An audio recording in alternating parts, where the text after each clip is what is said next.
President Muhammadu Buhari insists that cashless policy and naira swap have huge benefits for the country. Prevailing cash crunch may worsen forex shortage, says Fitch.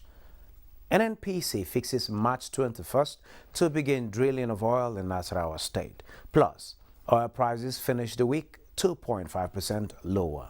This is Business Express on the network service of the NTA, and we are reaching you from Abuja, the nation's capital. I am Benny Adams, your guide.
It is that time we keep you up to speed with happenings around the world of business. We start by telling you that President Muhammadu Buhari insists that the cashless policy and naira swap by the central bank have short and long-term benefits for the country in dealing with insecurity and corruption, but agrees that the Apex Bank should take the recommendation of a parliamentary committee to rectify identified problems.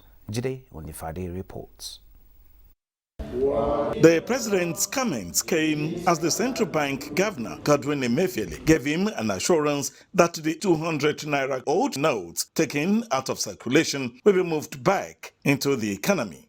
President Muhammadu Buhari, when he received members of the House of Representatives ad hoc committee on cashless policy and naira swap, said his earlier speech was comprehensive enough and was adequate as a response to the general outcry about the problems associated with the currency exchange. He described the aim of the policy as very good, as seen from the lessening of kidnappings and associated corrupt practices. He again accused banks of being a problem. Leader of the parliamentary delegation, Alhassan Doguwa, House Majority Leader and Chairman of the ad hoc committee, said the meeting with the president was necessitated by the need to bring him up to date on the problems of implementation and unintended consequences of the new cash policy. The House leader said the legislature and the government were on the same page insofar as the goals of the policy were concerned. He added, however, that more needed to be done to remove the hardship and inconveniences that have attended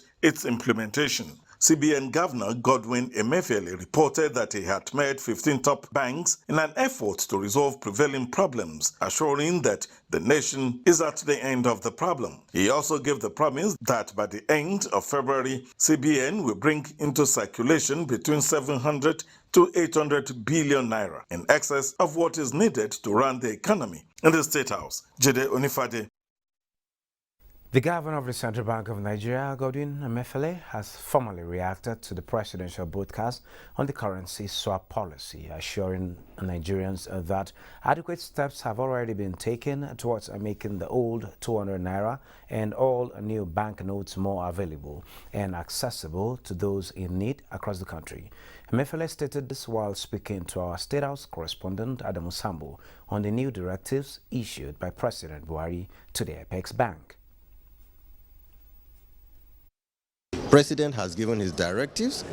I have met with about 15 banks this morning later, and we've given them directives about how they should make all the old 200 naira notes available effective today. And I can assure Nigerians that this will help to reduce the pains. We meet with the bankers at least once daily to get feedback and the rest of them. And I think the president has sealed the whole of the issues this morning in his broadcast. And I think I can only just appeal to Nigerians, let's allow this policy to work. This policy is one policy that goes to solve the problem of reducing corruption and illicit financial flows. This policy goes to resolve some of the problems in the economy. This policy also goes to reducing the level of insecurity in the country. So these three issues, which are the tripod of this administration's policy, are all embedded in this policy. We should just allow it to work. We keep saying this. There are some temporary pains, but I can assure Nigerians that the long-run benefit to Nigeria is overwhelming, and we should just give it a chance to work. And still on the currency, Nigerians have been reacting to the announcement by President Muhammadu Buhari that he has given the Central Bank of Nigeria the approval for the old 200 naira notes to remain a legal tender for 60 days, up till April 10, 2023. Bose Abel, who has been following the naira redesign policy development, brings an update on this latest development. The retrieval of old Naira banknotes and scarcity of the new redesigned note brought tension and pressure on citizens and financial institutions. From long queues at ATM terminals, frustrations leading to violence and difficulties in business transactions, these began to take a toll on the economy. However, President Muhammadu Buhari in a broadcast disclosed that the 200 naira old note would be released into circulation as legal tender to further ease the supply pressure and particularly calm nerves among citizens. It's a bit favorable to Nigerians. At least we ease the suffering and the stress of Nigerians, so we plus him for this. At least with their money now, people will not complain much.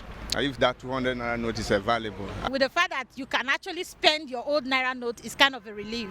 The 200 naira. At least it will give an ease, but the only issue I see there is the 200 naira is not even much available like the higher notes. Some deposit money banks confirm that most of the old notes have already been taken to CBN but await directive for the next line of action. So far, the cashless policy program has helped with the retrieval of about 2.1 trillion naira, representing about 80% out of the 3.23 trillion naira in circulation. Well, latest data released by the National Bureau of Statistics reveals that Nigeria's headline inflation rate for January 2023 increased to 21.82% compared to December 2022. Headline inflation, which was 21.34%, the headline inflation had dropped for the first time in 11 months in December 2022, before it shot up to the current 21.82%. My colleague Leah Katumbabatunde had a chat with Dr. Chijoke Ikechukwu, MD and CEO of Dignity Finance and Investment Limited, on what this portends for the economy vis-a-vis the current cash crunch. We bring you that interview. You're welcome to the program. Thank you very much. It's my pleasure. Perhaps I start by asking you your take on the president's broadcast. It was expected that such broadcasts be expected within this period because the entire country was looking like we're in chaos. Nobody knew what exactly was the right decision to take. So much scarcity of currency, both old and new, and only a few banks that are open to attend to customers. Nigerians started getting frustrated out of all the decisions happening in the monetary policy area.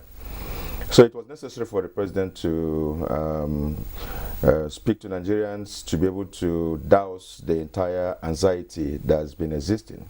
So it's welcome, and we believe that in implementing some of the things he said, we will have a little succor, and that will just relieve Nigerians of the kind of pressure we've been going through. You know, so that's actually my take. So it's a welcome development, and we just do hope that implementation of this will just be a solution. Also, of course, we know that old currencies have all been taken back to the CBN, and so to bring them out, especially 200, out again, distribution, the time lag it will take for this currency to go around the entire country will take a while, probably within between 3 weeks to one month or more, because the country is very large, and the logistics of moving all these monies around the entire country will just be a problem. But over time, I expect Nigerians should be patient enough to actually allow some of these problems to be solved. Also granted the fact that it has improved the cashless system, where people are making all payments using their electronic systems, and obviously that was actually what was being canvassed for many years now, so that we can just be cashless. This has actually improved the cashless system. However, the sufferings that came with it have been so enormous. Okay.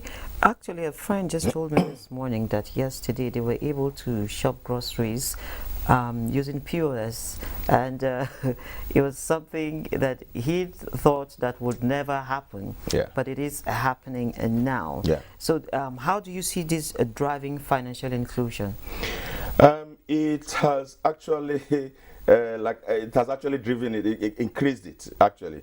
I know a good number of friends who are actually very educated and highly placed there, but they never had cards. They never used cards, never ever used cards. But of course, everybody will be forced to use his card, or even go and ask for one right now. But you also notice that in many banks, their links and their payment systems have actually been faulty within this period.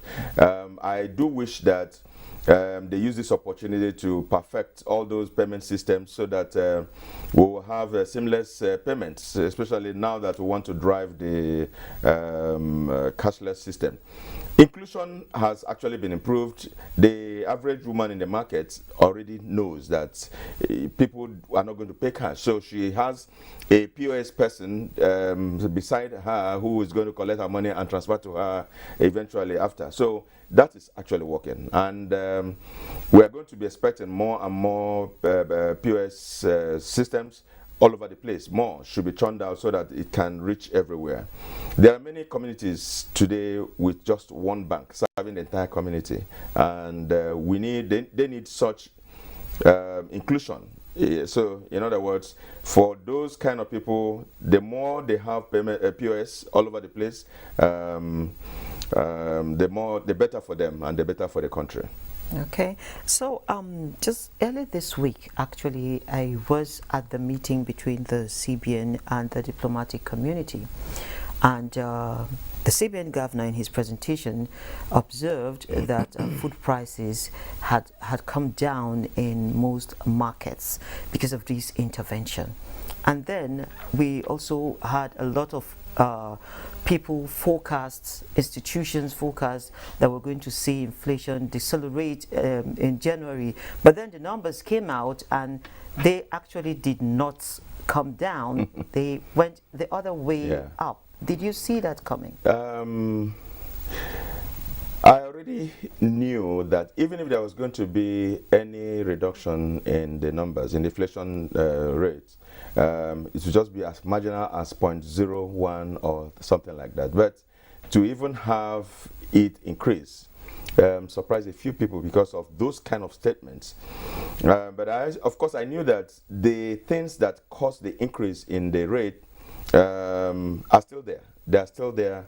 The food inflation, which has always led the increase in rates, listening to reading through the global food index, price index of FAO, Food and Agriculture Organization, they mentioned that all global food prices started dropping globally. And so I expected that Nigerians' own should also drop, as was mentioned. Unfortunately, ours increased. But the reason for this increase could also not be far-fetched. The other parts of the world where these prices dropped are not experiencing some of the things we're experiencing.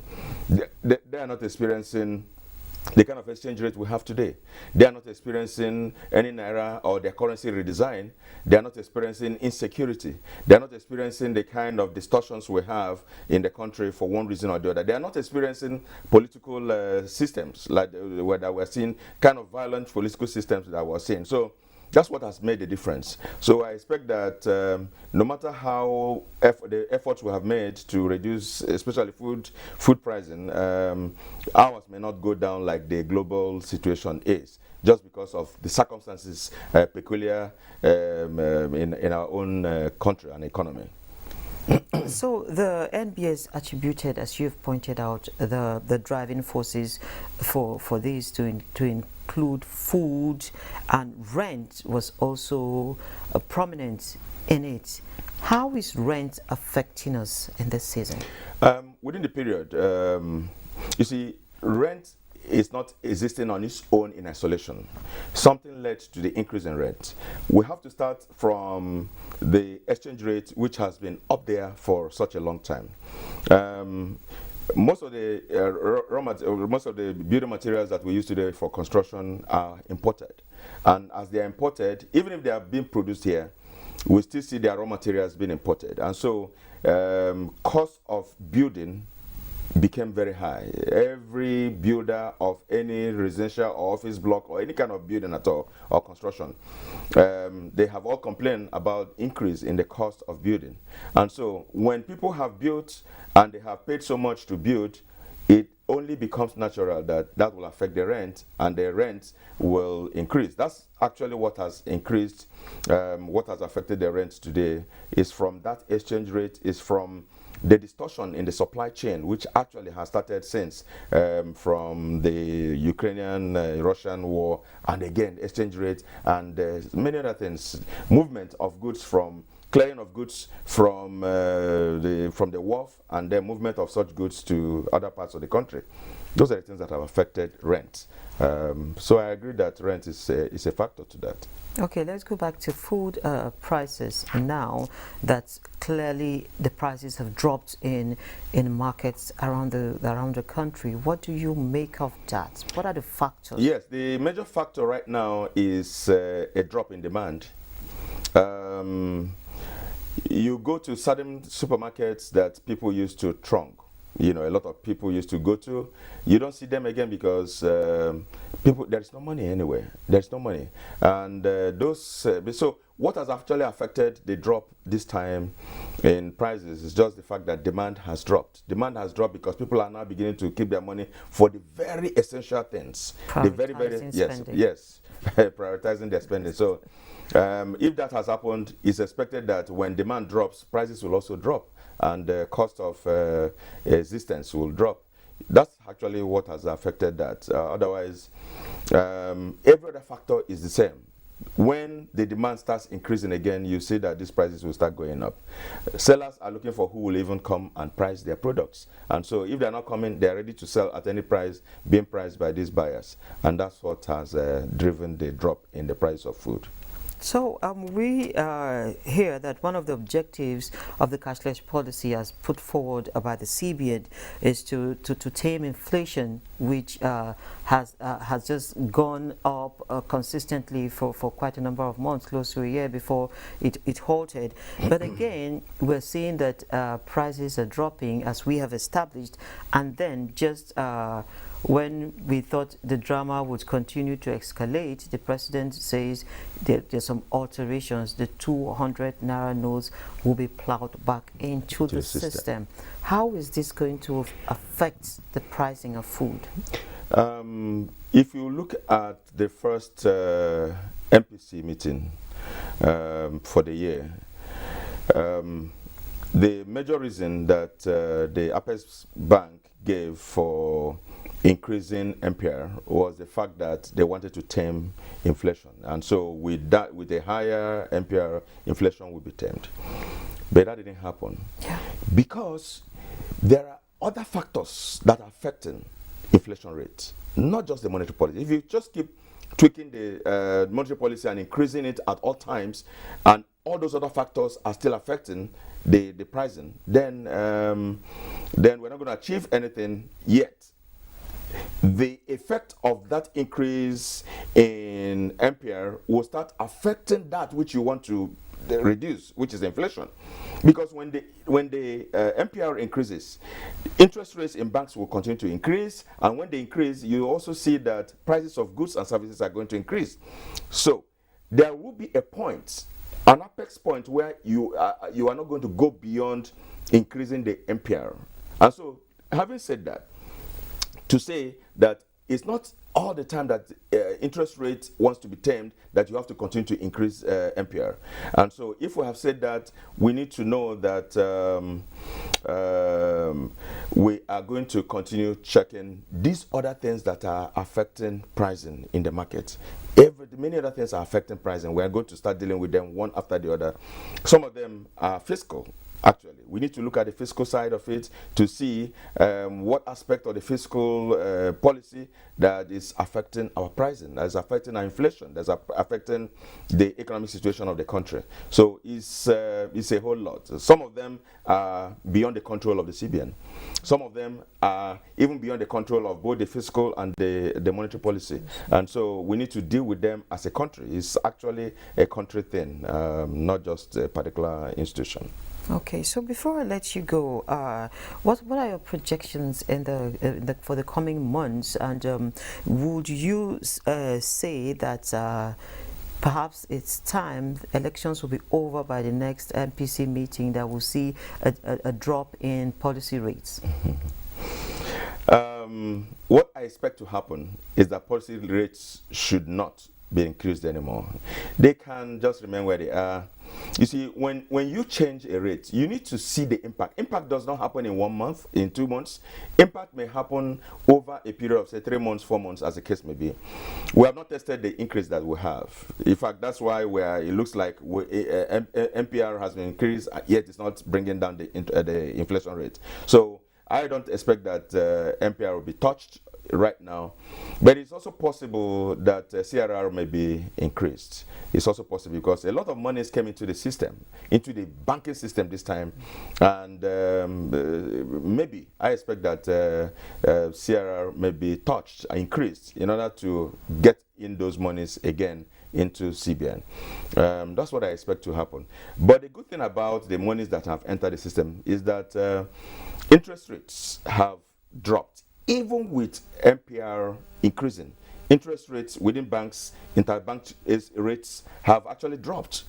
So what it tells you is that there's so much money in the system, MPR is gone up, yet interest rates have dropped. That's actually what's happening, and that's what's going to happen more. Perhaps you explain that a bit now, when there's money in the system and the interest rates have come down. Yes. What it means is that, it's expected that whenever MPR rises, every bank will increase their rates, their borrowing rates, which is their deposit rates and their lending rates. But today we see that deposit rates have actually dropped. Before Christmas, before December, towards the end of December, rates were as high as, if possible, 28% to 30%. They are ready to pay just to have monies in.